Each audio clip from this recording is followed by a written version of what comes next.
नमस्कार, आप देख रहे हैं एसटीजन इन्फो टीवी और मैं हूं आपके साथ आकाश। ये है आज का स्पेशल न्यूज बुलेटिन, जहां बात होगी सीधे मुद्दों की, खुलेंगे सच्चाई के पन्ने और सामने आएगी वो तस्वीर जो अक्सर छिपा दी जाती है। जुड़े रहिए हमारे साथ, क्योंकि यहाँ खबरें मिलती हैं बेबाक अंदाज में और बिना किसी डर और बिना किसी दबाव के।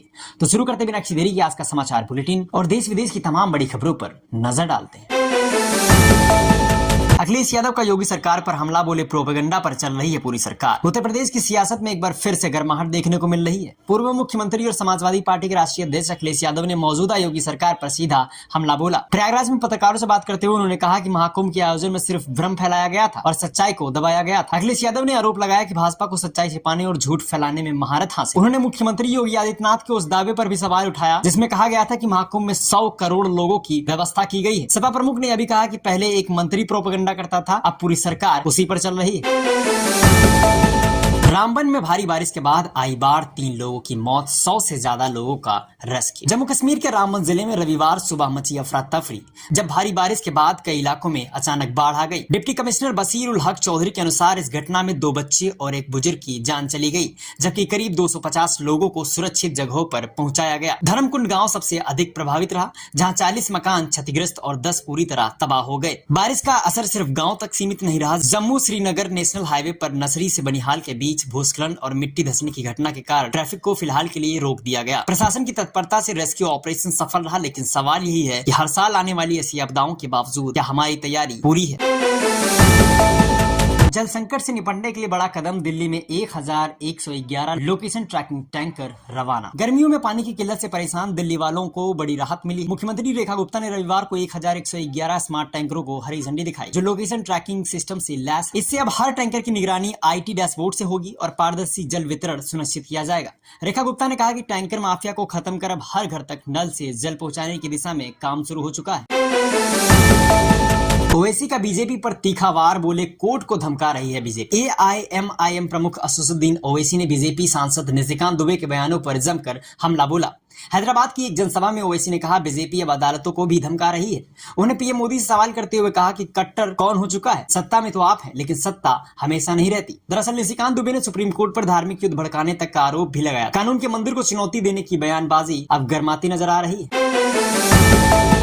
अमेरिका के उपराष्ट्रपति JD वेंस सोमवार को भारत दौरे पर पीएम मोदी करेंगे रात्रि भोज। भारत अमेरिका संबंधों में आएगा और नयापन। दरअसल अमेरिका के उपराष्ट्रपति JD वेंस, उनकी पत्नी उषा वेंस और 3 बच्चे इवान, विवेक और मिराबेल सोमवार सुबह पालम एयरबेस पहुंचेंगे। 4 दिन की भारत यात्रा में वे दिल्ली, आगरा और जयपुर का दौरा करेंगे। प्रधानमंत्री नरेंद्र मोदी उनके सम्मान में रात्रि भोज का आयोजन करेंगे। आपको बता दें कि इससे पहले दोनों नेताओं के बीच ट्रेड, टैरिफ और टेक्नोलॉजी को लेकर अहम बातचीत भी तय हो चुकी है।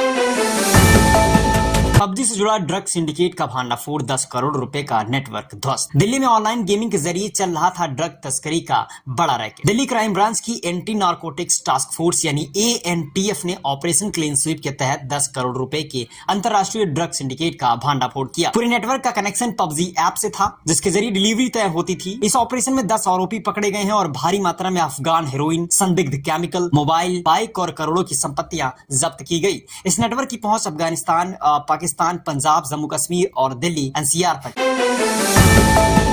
उद्धव राज ठाकरे की सुलह पर सिंधे का गुस्सा, बोले काम की बात करिए। महाराष्ट्र के उप मुख्यमंत्री एकनाथ शिंदे ने उद्धव और राज ठाकरे के बीच सुलह की अटकलों पर प्रतिक्रिया देने से मना कर दिया। सतारा में मीडिया से बात करते हुए शिंदे ने कहा, सरकार के कामों की बात करिए। यह बयान तब आया जब राज ठाकरे ने कहा था कि उन्हें उद्धव के साथ काम करने में कोई दिक्कत नहीं है, लेकिन शिंदे ने साफ किया कि इस वक्त सिर्फ सरकारों के कामों पर फोकस होना चाहिए। कानपुर पहुंचे योगी आदित्यनाथ, पनकी प्लांट का किया निरीक्षण और मेट्रो में भी सफर की तैयारी। प्रधानमंत्री नरेंद्र मोदी की प्रस्तावित यात्रा से पहले मुख्यमंत्री योगी आदित्यनाथ एक्शन मोड में नजर आ रहे हैं। कानपुर दौरे पर पहुंचे मुख्यमंत्री CM योगी ने आज पनकी पावर प्लांट और घाटमपुर नवेली पावर प्रोजेक्ट का निरीक्षण किया। साथ ही वो कानपुर मेट्रो में भी सफर करेंगे। मुख्यमंत्री यहाँ 19,728 करोड़ रुपए की 225 विकास परियोजनाओं के लोकार्पण और शिलान्यास की तैयारियों का जायजा लेने आए। उन्होंने भाजपा पदाधिकारियों से चर्चा कर पीएम मोदी के स्वागत और सभा की तैयारियों को लेकर विशेष दिशा निर्देश भी दिए। STJN इन्फो टीवी पर फिलहाल के लिए इतना ही। देश दुनिया की हर बड़ी और जरूरी खबर सबसे पहले और सबसे सटीक तरीके से पाने के लिए जुड़े रहिए हमारे साथ। मैं हूं आकाश, फिर मिलूंगा एक नई रिपोर्ट के साथ। तब तक के लिए नमस्कार, जय हिंद, वंदे मातरम।